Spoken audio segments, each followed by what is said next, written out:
Live happy and healthy, my brother. Live happy and healthy, my sister.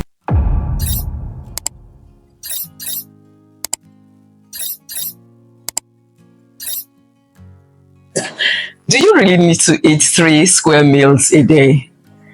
Some people eat 3 times and have snacks in between, so they end up eating practically throughout the whole day. Some people eat at night. Human beings were not created to eat in this way, and continuing to do so is actually doing yourself a lot of harm. The title for today's podcast is Hormesis, Fast and Aim for a Feast. I had to learn some mnemonics to be able to convey this message in as simple and as practical as I possibly can. Hormesis means using something that could be harmful in high doses to gain benefits at low doses. Aim and feast into this title are my mnemonics to help me deliver today's message in as simple and as practical ways as possible. A in AIM stands for awareness, I for intention, and M for mindfulness. And the idea is to eat with awareness, intention, and mindfulness. Feast here has a double S, where F stands for focus, E for eat slowly, A for appreciate the food that you eat, S stands for small, the other S stands for stop, and T stands for time. I will explain as we go on. Allowing your body to go through periods when you are not eating or drinking in order to gain the benefits of fasting, when this is done intermittently and in adequate doses, is what we refer to here as hormesis. Fasting is one example of how we could use hormesis. When you eat, there is need to be aware, to be intentional, and to be mindful. When we talk about feasting or feast when you eat, we mean that you should focus when you are eating. Getting distracted when you are eating is risky because you end up eating more, and that's not good for anybody. So when you are eating, focus on your food. Don't watch TV or read books or use digital devices when you are eating. E in feast stands for eat. You should deliberately, intentionally eat slowly. Savor the food. Research has shown that it takes 15 to 20 minutes after you start eating for your brain to signal that your stomach is full. So if you eat fast, you are likely going to eat too much before your brain signals that you are full. A in feast, in the mnemonic I created by the grace of God, means appreciate the food. It doesn't matter whether it's the food of your dreams. Just appreciate the food. Appreciate what you are eating. Appreciate the provision, because there are a number of people who can't even boast of having food to eat. S. First S is actually a dual L. S. Eat smaller portions deliberately. If you are not in charge of dishing out the food, then when the food is dished out, deliberately take out some of your normal portions. And to help you eat smaller portions, you need to deliberately change the size of your plate. So eat smaller portions using smaller plates. The second S in feast stands for stop eating. Yes, I know we all know when to stop. I have been guilty of this. Sometimes the food is so palatable, so delicious, that I have eaten till I just couldn't get up from where I ate. That's causing self-harm and something I no longer do. So When to stop is not when you're full. When to stop is when you are no longer hungry.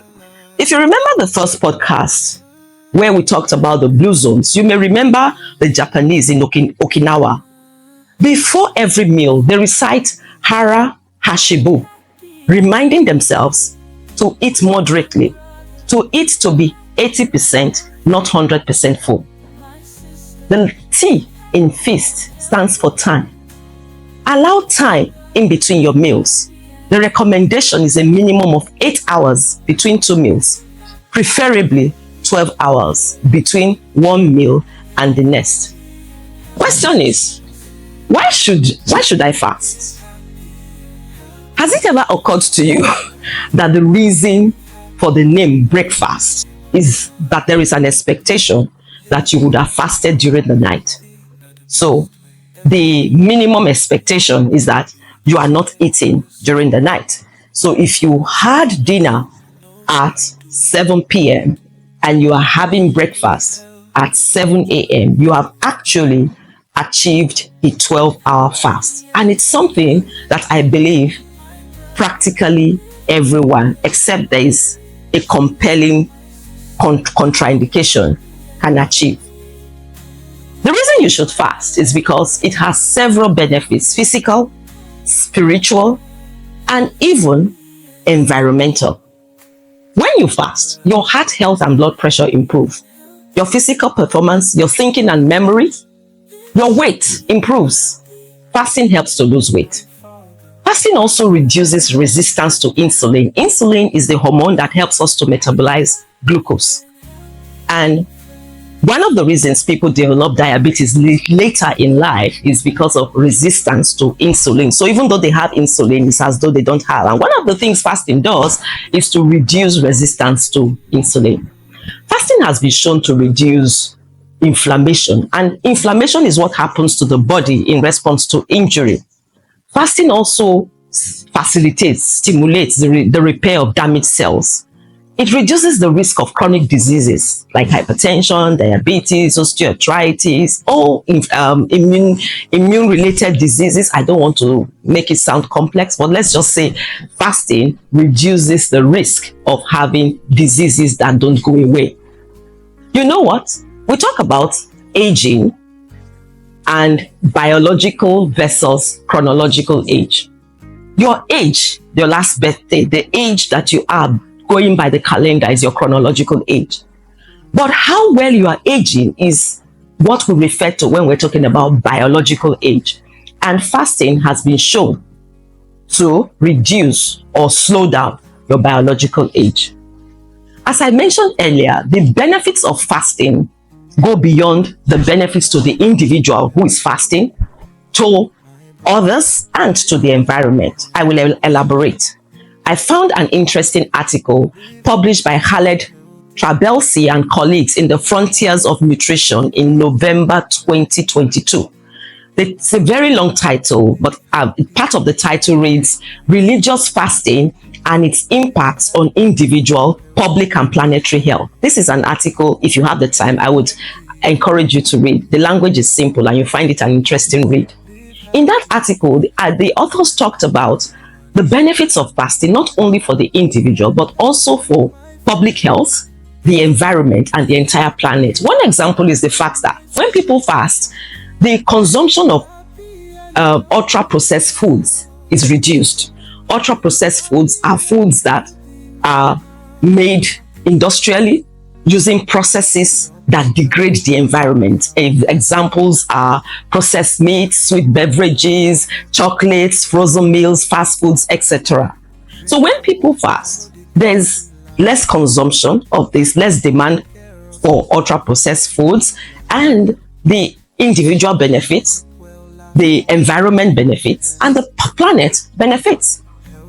So when you eat, apply the mnemonic aim and feast to your eating.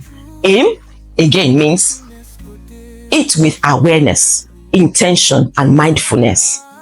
Feast means focus, eat slowly, appreciate the food, use smaller plates to eat smaller portions, stop when you are 80% full, and give time, preferably 12 hours between meals. Feast on vegetables, plant-based foods when you eat.